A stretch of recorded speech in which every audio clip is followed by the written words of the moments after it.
ఆయనే ఎప్పుడు ఏమైనా అడుగుతావేమోనని ఇలా నిలబడ్డా ఆయన కోరిక తీరలేదు. గిరీశ నికటస్థే ధనపతౌ, కుబేరుడు నీ పక్కన ఉన్నాడు.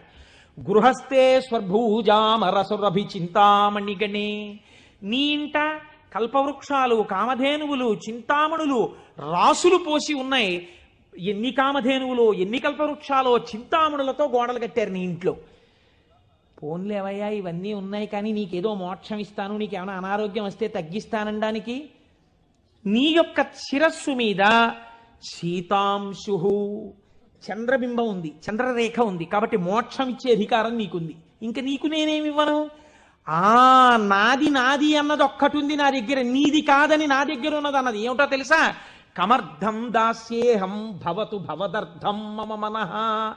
నాది అని అస్తమానం నన్ను బంధనంలో పడేసే ఈ మనస్సు నీకు ఇచ్చేస్తా, బుచ్చేసుకో.